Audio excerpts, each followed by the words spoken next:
Okay, so check natin ngayon ang problema. So tara, on natin susi, start. Ayun. So ngayon ang problema ngayon dito, ang issue nito sabi ng may-ari is ano daw, kita niyo yung ano, meron check ano, fuel, ibig sabihin madumi na yung ano ito, meron na yung tubig, yung kanyang tatawag na ano, fuel filter.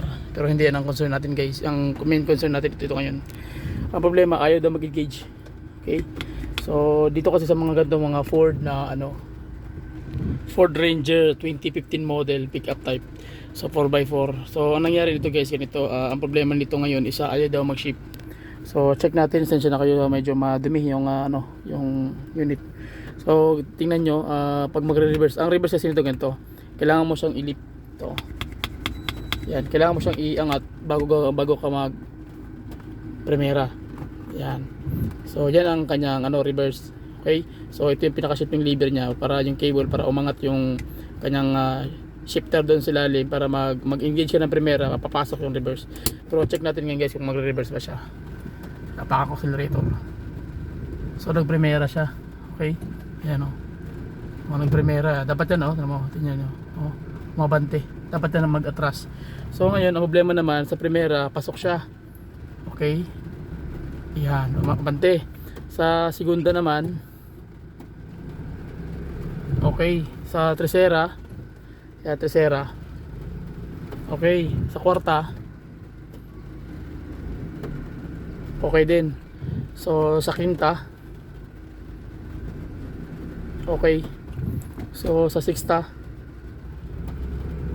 okay. Ngayon ang problema nito, pag tumatakbo na siya, pag naka-neutral ka, okay. Pag naka-park ka lang, okay yung ano niya, kagat yung ano, kanyang mechanism sa transmission.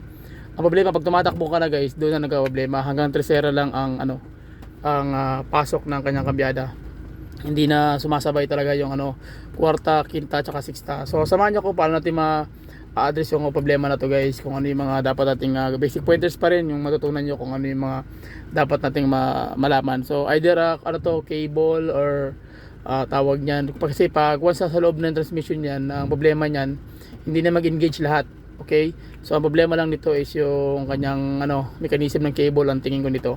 So parang wala naman siyang check engine na lumalabas, okay naman. So manual type man kasi itong transmission na to, so ibig sabihin magbe-basic muna tayo, hindi tayo titira agad ng open ng transmission kasi malaki gastos. Okay, so ang gagawin natin muna is basic tayo. So sa cable tayo, tapos after ng cable, check natin kung ano yung pwedeng matulong natin sa client na makatipid. Okay, so tara, let's go. Park muna to guys, tapos basahin na natin kung ano yung problema. Let's go, samahan nyo ako.